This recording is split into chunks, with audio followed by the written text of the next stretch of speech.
हे hello one, कैसे आप सभी लोग। मैं हूं आपका अपना भाई समझादू भैया। दोस्तों आज है विजयदशमी यानी कि दशहरा, तो दशहरे की आप सभी को हार्दिक शुभकामनाएं। आज के इस वीडियो में हम बात करने वाले हैं पार्ट 1 के अंदर एज यूजुअल बिटकॉइन के बारे में और मार्केट से आने वाली कुछ इंपोर्टेंट अपडेट्स के बारे में। एंड देन पार्ट 2 के अंदर हम डिस्कशन करेंगे, जैसा आप सभी मेरे भाइयों को पता होगा कि हमने पार्ट 2 नाम से एक सीरीज निकाली है जिसके अंदर हम बिल्कुल डिफरेंट और कुछ प्रॉब्लम सॉल्विंग टॉपिक्स के ऊपर डिस्कशन करते हैं।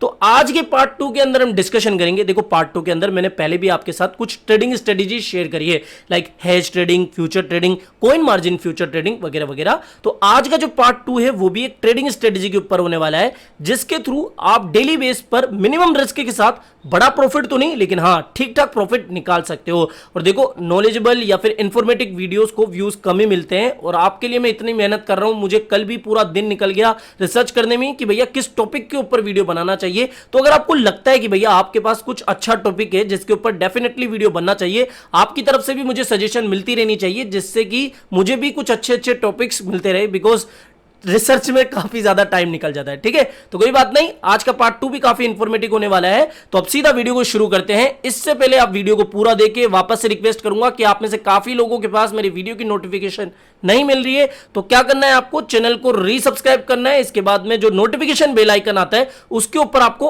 ऑल का बटन क्लिक करना है। ओके, और टेलीग्राम को भी ज्वाइन कर लेना, बिकॉज यहां पर ही मार्केट से आने वाली हर एक इंपॉर्टेंट अपडेट्स आपको समय समय पर मिलती रहती है। लाइक वज्रिक्स की अपडेट भी आपने कल देखी होगी वगैरह वगैरह।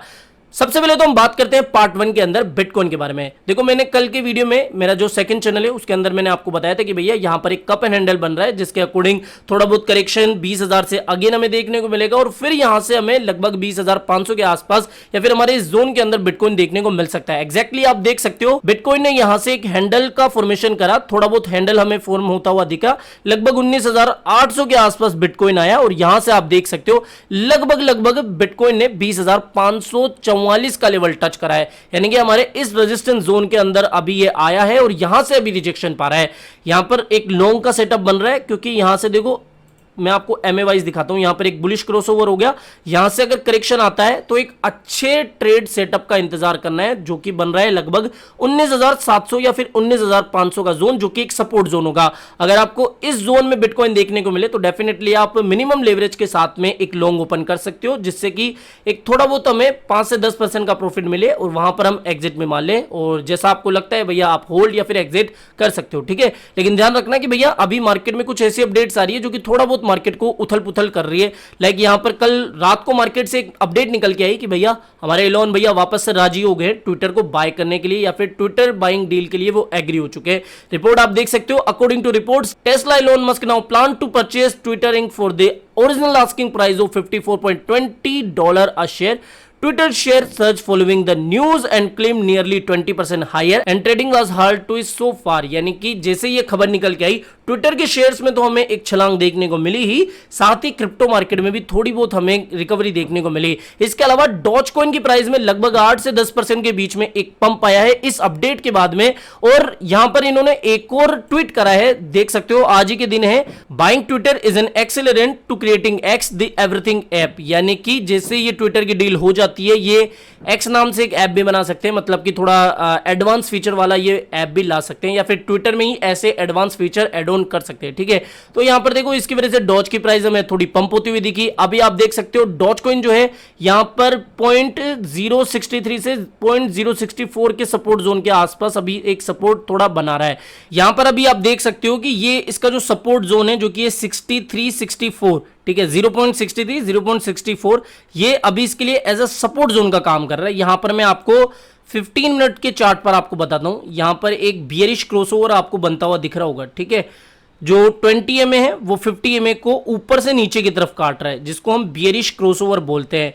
अगर यहां पर इस तरीके से ये बियरिश क्रॉसओवर सक्सेसफुली हो जाता है तो ये जो अभी इसके लिए जोन है ना 0.06364, यहां से हमें एक गिरावट देखने को मिल सकती है और ये वाला जो सपोर्ट जोन होगा वो इसके लिए एक अच्छा खासा सपोर्ट का काम करेगा। ठीक है, तो हाल फिलहाल तो देखो 8 से 10% के आसपास ये पंप हुआ है, तो इसमें अगर थोड़ा करेक्शन आ जाए तो कोई बड़ी बात नहीं होगी। ओके, मोर एवर यहाँ पर लूना से जुड़ी हुई एक अपडेट आई थी जो कि कल के वीडियो में मैंने कवर करी दी थी सेकंड चैनल पर।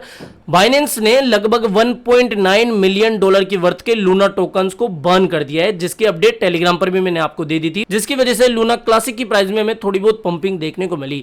मोर एवर यहाँ पर पॉलीगॉन से जुड़ी हुई एक अपडेट आई है। देखो कोलैबोरेशन के मामले में ये बात मैंने पहले भी आपको बताई हुई है, सबसे ज्यादा जो कोलैबोरेशन वाली अपडेट्स मैं आपको देता हूं उसमें पॉलीगॉन का नाम जरूर से निकल के आता है। तो यहां पर एक और अभी अपडेट निकल के आई है कि पॉलीगॉन वर्क्स विद shopping.io to integrate Matic as a form of payment, यानी कि इन्होंने एक शॉपिंग वेबसाइट के साथ में कोलैबोरेशन करी है, इंटीग्रेशन इनका हुआ है, जिसमें कि जो मैटिक है as a form of payment अब लिया जाएगा, जो कि कहीं ना कहीं पॉलीगॉन की एडॉप्शन के लिहाज से एक पॉजिटिव बात है। मोरेवर यहां पर ग्लोबल क्रिप्टो या फिर बिटकॉइन एडॉप्शन की बात करें तो McDonald starts to accept bitcoin and tether in Swiss town, यानी कि स्विट्जरलैंड के स्विस टाउन में उन्होंने बिटकॉइन और टीथर को एक्सेप्ट करना शुरू कर दिया है, जो कि कहीं ना कहीं एक्सेप्टेंस के लिहाज से एक पॉजिटिव बात है। मोरेवर यहां पर देखो शिबेरियम के डेवलपर्स ने ये बोल दिया कि भैया हमें अभी अता पता नहीं है कि कब शिबेरियम लॉन्च होगी, कोई डेट अभी फिक्स नहीं हुई है। कहीं ना कहीं ये निराशा वाली अपडेट है, क्योंकि अभी तक यही हमें पता था कि भैया Q3 के लास्ट तक यानी कि सितंबर तक हमें शिबेरियम देखने को मिल सकती है, लेकिन सितंबर भी गया, अक्टूबर भी शुरू हो चुका है, फर्स्ट वीक भी निकलने वाला है, लेकिन अब तक कोई भी शिबेरियम से जुड़ी हुई या फिर इसकी डेट से जुड़ी हुई अपडेट हमें देखने को नहीं मिली है। जो डेवलपर्स है उन्होंने भी कह दिया है कि भैया हाल फिलहाल तो कोई शिबेरियम की अपडेट नहीं आई है कि ये कब लॉन्च होगा। इसके अलावा कल है 6 अक्टूबर, यानी कि जो इनका गेम है इटर्निटी वो वर्ल्ड वाइड लॉन्च होने वाला है। तो यहां पर देखो हाल फिलहाल तो कोई ऐसा मुझे गर्मा गर्मी प्राइस में देखने को नहीं मिल रही है, लेकिन यहां पर अगर मैं आपको चार्ट वाइज बताऊं तो अभी भी हम इस रेजिस्टेंस ट्रेंड लाइन के नीचे ही है, ठीक है। जब तक हम इस ट्रेंड लाइन के नीचे रहेंगे तब तक अगेन हमें एक बड़ा करेक्शन देखने को मिल सकता है। अभी अगर आपको करंट में रेजिस्टेंस बताऊं जो कि लगभग बन रहा है यहां पर 0.4 टाइम 0.1191 का, ये अभी इसके लिए रेजिस्टेंस जोन बन रहा है। अल्टीमेटली मैं सिर्फ अभी फोकस कर रहा हूं इस वाली ट्रेंड लाइन पर। जब तक इस ट्रेंड लाइन का ब्रेकआउट नहीं होगा, एक बड़ा ब्रेकआउट हमें नहीं मिलेगा, जब तक हमें बड़ी रैली इसमें देखने को नहीं मिलेगी, ठीक है। तो इसमें एक बड़ा पंप तभी आएगा जब हम इस वाली ट्रेंड लाइन को ब्रेक करेंगे। नेक्स्ट अब हम बात करने वाले हैं बेबी डोज कॉइन के बारे में। आप में से काफी लोगों ने एक बात तो नोट करी होगी कि इससे जुड़ी हुई कितनी भी बड़ी कोई भी अपडेट आ गई हो वो मैंने आपके साथ शेयर नहीं करी, ना ही इसके ऊपर कोई ज्यादा बात करी आज तक। हालांकि जब भी मीम कोइंस की लिस्ट शेयर करता हूं उसमें जरूर से इसके बारे में थोड़ा चर्चा कर लेता हूं, लेकिन इस तरीके से कोई अपडेट आपके साथ शेयर नहीं करता। लेकिन आज इसके बारे में मैं इसलिए बात कर रहा हूं क्योंकि मुझे कुछ वीडियोस रिकमेंड हुए जिनके ऊपर 8 से लेकर 11,000 तक व्यूज आए हुए हैं, और अगर 8 से 10,000 लोगों ने उनको देखा है, यानी कि लगभग 1000 लोग तो इन्फ्लुएंस हो ही जाएंगे, 1000 भी नहीं ना तो कम से कम 600 से 800 लोग तो इन्फ्लुएंस हो ही जाएंगे और उनकी बात मान लेंगे। लेकिन उन वीडियोस में थोड़ा मिसगाइड किया जा रहा है। मैं सभी मेरे फेलो क्रिएटर्स की रेस्पेक्ट करता हूं, लेकिन हाँ थोड़ा बहुत ऊपर नीचे हो जाता है, या फिर थोड़ी अगर रिसर्च नहीं करते हैं तो इस तरीके से हम कुछ भी बोल देते, ठीक है। और वही सेम चीज ट्विटर पे भी मुझे देखने को मिलती है, अनाप शनाप बात या फिर बिना सर पैर के ट्वीट वो कर देते हैं। देखो कोइन अच्छा है, 1.6 मिलियन फॉलोअर से बड़ी कम्युनिटी है, काफी डेवलपमेंट भी होती है। मीम कोइंस में ये टॉप पर आता है, टॉप मतलब जो टॉप 5 टॉप 10 आते हैं उनमें ये आता है। लेकिन जो फैक्ट्स है ना वो हमें जानने चाहिए। पहली बात तो ये कि 5 अक्टूबर यानी कि आज का दिन इसके लिए काफी इंपॉर्टेंट है, क्योंकि फाइनली इनका जो स्वैप है वो लॉन्च होने वाला है। अब देखो स्वैप लॉन्च होना कोई बड़ी बात नहीं है। आप में से काफी लोगों ने देखा होगा कि काफी छोटे मोटे मीम कोइंस भी या फिर जो छोटे मोटे प्रोजेक्ट्स होते हैं वो भी अपना स्वैप ला देते हैं। तो स्वैप लाना नॉट अ बिग डील, ठीक है। लेकिन ये भी नहीं है कि कोई बड़ी बात नहीं है, स्वैप इनका आ रहा है जो कि एक अच्छी बात है। दूसरी चीज लिस्टिंग की बात करना कि भैया बाइनेंस पर इस साल इसकी लिस्टिंग हो जाएगी, जो कि मुझे संभवतः अभी हाल फिलहाल तो नहीं दिख रहा है, क्योंकि बाइनेंस के अगर आप क्राइटेरियाज देखोगे यहां पर बाइनेंस के क्राइटेरियाज काफी तगड़े हैं और जिनको फुलफिल करने में काफी टाइम भी लग जाता है। यहां पर आप पूरा ये आर्टिकल पढ़ सकते हो, मैं हर एक लाइन को आपको नहीं समझाऊंगा बिकॉज लंबा चौड़ा वीडियो बन जाएगा। आप तो इन शॉर्ट ये समझिए कि हाल फिलहाल ये बाइनेंस की जो रिक्वायरमेंट्स है उनको फुलफिल नहीं कर पा रहे हैं। दूसरी चीज अभी चल रहा है बियर मार्केट और इसमें हाल फिलहाल कोई वॉल्यूम नहीं आ रही।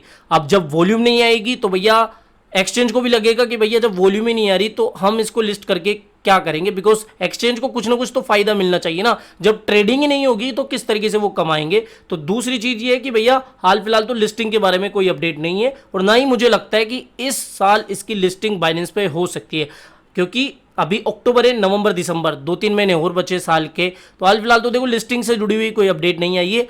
और जो मैं बात कर रहा था कि भैया कुछ वीडियो रिकमेंड हुए जिनमें साफ साफ ये बोला जा रहा है, साफ साफ मैं बोल रहा हूं, किसी का नाम नहीं ले रहा हूं, साफ साफ ये बोला जा रहा है कि इस स्वैप लॉन्चिंग के बाद जो इनका नेक्स्ट अब इवेंट आने वाला है या जो नेक्स्ट बिग अपडेट है वो है बाइनेंस की लिस्टिंग, जिसकी वजह से ये 2 3 4 जीरो खिल कर सकता है।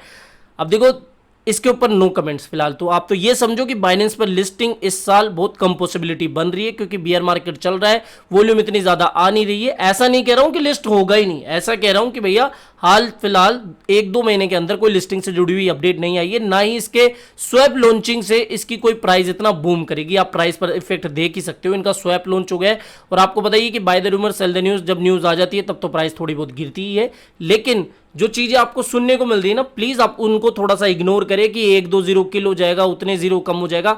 विदाउट वॉल्यूम के कोई जीरो किल नहीं होने वाला, क्योंकि लोगों को पैसा डालना पड़ेगा तभी जाके इसकी प्राइस पंप होगी। और वेल्स भी ऐसा नहीं है कि इसको कोई चाहिता मान के इसमें कुछ इन्वेस्ट करिए, वेल एक्टिविटी भी इसमें हाल फिलहाल इतनी देखने को नहीं मिल रही है। मैं ज्यादा बात या फिर लंबी चौड़ी बात नहीं करना चाहूंगा, जो सीधा मतलब की बात है ना वो ये है कि भैया ना तो ये हाल फिलहाल बाइनेंस पे 1-2 महीने में लिस्ट होने वाला है, ना ही इसका 2-3 जीरो इतनी जल्दी किल होने वाला है, ना ही ये कोई गंदा प्रोजेक्ट है जिसको आप होल्ड ना करो। ठीक है, मेरे कहने का मतलब ये है कि भैया आप इसको होल्ड कर सकते हो, लेकिन इतनी जल्दी इतनी बड़ी एक्सपेक्टेशन करो वो थोड़ा सही नहीं रहेगा। ठीक है, आई होप अब आपको ये बात समझ में आ गई होगी कि बाइनेंस पे लिस्ट होना इतना आसान भी नहीं है और ना ही स्वैप से इसका कोई जीरो किल होने वाला है। ठीक है, तो ये मेन मतलब की बात थी जो मैंने आपको बता दी। अब ज्यादा इसके ऊपर बात नहीं करेंगे, सीधा चलते हैं हमारे पार्ट 2 के ऊपर। दोस्तों आज का जो पार्ट 2 है, आई एक्सेप्ट कि बहुत ज्यादा यूनिक या फिर इंटरेस्टिंग तो नहीं होने वाला है, लेकिन हाँ पार्ट 2 के अंदर बिगनर्स को काफी कुछ सीखने को मिलेगा।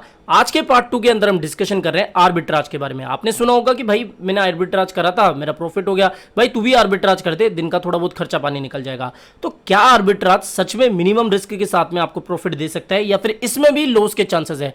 आर्बिट्राज को समझते हैं एक एग्जांपल के थ्रू। सपोज एक्सचेंज 1 के ऊपर या फिर कोई सा भी एक्सचेंज लो, उसके ऊपर एक बिटकॉइन की कीमत चल रही है $1000 और आपको लगा कि भैया एक बिटकॉइन की कीमत इस दूसरे एक्सचेंज के ऊपर तो $1100 चल रही है, यानी कि एक्सचेंज 1 के ऊपर एक बिटकॉइन की कीमत $1000 चल रही है और दूसरे या तीसरे एक्सचेंज के ऊपर जो बिटकॉइन की कीमत है वो लगभग 1100-1200 या फिर $1300 चल रही है। तो आपके माइंड में आएगा कि भैया एक्सचेंज 1 से मैं क्या करता हूं, बिटकॉइन खरीदता हूं और एक्सचेंज 2 या फिर 3 पर उसको ट्रांसफर कर देता हूं, विड्रॉल मार देता हूं और वहां पे फिर उस बिटकॉइन को सेल कर दूंगा, जिससे कि फीस वगैरह कट कुटा के मेरे को छोटा मोटा या फिर $50 से $100 का प्रॉफिट मिल जाए। क्या ये सच है? हाँ ऐसा होता है, लेकिन इसमें लॉस की पॉसिबिलिटी भी बनती है। और एक और चीज, ये आपके लिए होमवर्क है, आप जाना, मेरे काफी दोस्त हैं जो कि P2P के अंदर आर्बिट्राज करते हैं। आपको क्या करना है, आपके लिए होमवर्क है, होबी, कोकोइन या फिर दूसरे एक्सचेंजों के ऊपर आप जाना, P2P के सेक्शन में USDT की प्राइस चेक करना और सेम फिर आप बाइनेंस पे जाना और P2P के सेक्शन में USDT की प्राइस चेक करना। आपको 1 से 1.5 या फिर $2 का डिफरेंस देखने को मिलेगा।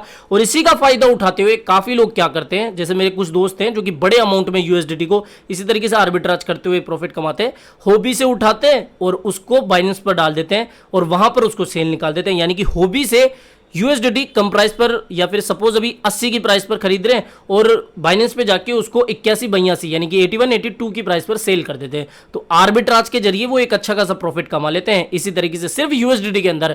और सेम चीज आप बाकी के कोइंस में भी कर सकते हो कि जहां पर आपको कम प्राइस मिल रही हो, जिस एक्सचेंज पर आपको कम प्राइस दिख रही हो, वहां पर जाके उसको खरीद लेना है। और बाकी दूसरे एक्सचेंजों पे जैसे आप जाओ मार्केट में, बेबी डॉज कॉइन का एग्जांपल ले लेता हूं, यहां पर आप देखना OKX पर इसकी प्राइस इतनी चल रही है, यहां पर नीचे जाओ बिटमार्ट पर इसकी प्राइस ये चल रही है, इसके और नीचे जाओ BKX पर इतनी चल रही है। तो यहां पर आप डिफरेंस देख सकते हो, प्राइस में डिफरेंस है, लेकिन आपको यह भी देखना है कि भैया फीस कितनी कट रही है और कितना एक्सचेंज की ट्रेडिंग फीस है। ठीक है, ट्रेडिंग फीस जाना जरूरी है, बिकॉज इसमें लॉस कैसे होता है मैं आपको बताता हूं। पहली चीज तो हाई फीस हो तो लोचा हो सकता है, दूसरा डिपॉजिट एंड विड्रॉल भी काम कर रहे हो, क्योंकि कई बार क्या होता है सिर्फ आपको ये देखने को मिल जाता है कि भैया इस एक्सचेंज के ऊपर ये लिस्टेड है लेकिन वहां पर डिपॉजिट एंड विड्रॉल बंद हो जाते हैं, ये बहुत रेयर केस में होता है। ठीक है, तीसरा कि जिस कॉइन में आप आर्बिट्रेज कर रहे हो उसका जो प्राइस डिफरेंस है वो ज्यादा होना चाहिए। ऐसा नहीं कि आपको एक एक्सचेंज के ऊपर प्राइस मिल रही है 1100 और दूसरे एक्सचेंज के ऊपर मिल रही है 1110, तो वो प्राइस में इतना ज्यादा डिफरेंस नहीं है जिससे कि फीस वगैरह कटकुटा के आपको या तो न्यूट्रल या फिर लॉस झेलना पड़ सकता है। ठीक है, फोर्थ पॉइंट है जितना ज्यादा अमाउंट उतना ज्यादा प्रॉफिट होगा, यानी कि आप जितना ज्यादा अमाउंट में आर्बिट्राज करोगे उतना ही आपको प्रॉफिट मिलेगा। वरना क्या होगा, अगर आप 1-2 क्वांटिटी में करोगे तो वहां पर ना के बराबर या फिर बहुत ही कम प्रॉफिट होता है। ठीक है, अगला पॉइंट है विड्रॉल टाइम से होना चाहिए। मान लो भैया कि आपने एक्सचेंज 1 पे बाय कर लिए बिटकॉइन और एक्सचेंज 2 पर आप विड्रॉल करना चाह रहे हो, लेकिन जो विड्रॉल है वो बहुत टाइम ले रहा है, यानी कि 1-2 घंटे 3-4 ऐसा होता है। काफी छोटे मोटे एक्सचेंज होते हैं जो कि घंटे 2 घंटे का टाइम भी लगा देते हैं। तो अगर ऐसा हुआ तो कई बार दूसरे एक्सचेंज पे उस कॉइन की प्राइस फिर बढ़ जाती है, जिससे कि आपको लॉस भी हो सकता है। ठीक है, तो विड्रॉल टाइम भी सही हो, डिले ना हो ज्यादा विड्रॉल में, इस चीज का भी आपको ध्यान रखना चाहिए। आई रिपीट, फर्स्ट कि फीस कम होनी चाहिए, दूसरा डिपॉजिट एंड विड्रॉल काम करने चाहिए, तीसरा ज्यादा प्राइस में डिफरेंस हो, चौथा जितना ज्यादा अमाउंट उतना ज्यादा प्रॉफिट, और फिफ्थ कि विड्रॉल टाइम से हो, तभी आप आर्बिट्राज का फायदा उठा सकते हो। तो आई होप आर्बिट्राज का मतलब आपको समझ में आ गया होगा। अब यहां पर हमने सिर्फ बेसिक्स को देखा कि भैया किस तरीके से आर्बिट्राज होती है और क्या इसकी कंडीशन है। नेक्स्ट पार्ट में मैं आपको बताऊंगा कि आर्बिट्राज P2P में किस तरीके से करते हैं, जैसा मेरे दोस्त कर भी रहे हैं और मैं भी कई बार जब बहुत ज्यादा डिफरेंस हो जाता है, आपने देखा होगा कई बार इंडियन एक्सचेंजों के ऊपर यूएसडीटी क्रैश हो जाता है, 50 तो कभी 60 तो कभी 70 रुपए के आसपास चला जाता है, वहां पर आप उस यूएसडीटी को बाय करके इंटरनेशनल एक्सचेंजों के ऊपर सेंड कर सकते हो। लेकिन ये तो कभी कभार होता रहता है, लेकिन रोजमर्रा में या फिर डेली में आप किस तरीके से P2P के अंदर आर्बिट्राज कर सकते हो वो भी आपको बताऊंगा। अगर ये कॉन्सेप्ट आपको पसंद आया, ये स्ट्रेटेजी आपको काम की लग रही हो, तो जरूर से वीडियो को लाइक करना, और हो सके तो भैया थोड़े सब्सक्राइबर वगैरह बढ़ा दो। 1-2 दिन में ही हमारा बर्थडे, लेकिन मुझे पता है कि 150 नहीं होने वाले हैं, कोई बात नहीं। अब देखते हैं इस वीडियो को कितना लाइक मिलता है। आई होप ये वीडियो आपको पसंद आया होगा। तो वीडियो पसंद आया हो तो डेफिनेटली वीडियो को लाइक करना है, चैनल आप ही के काम करते हो, चैनल को सब्सक्राइब करके रखना है। मिलते हैं जल्दी नई अपडेट के साथ। टिल देन जय हिंद, जय भारत।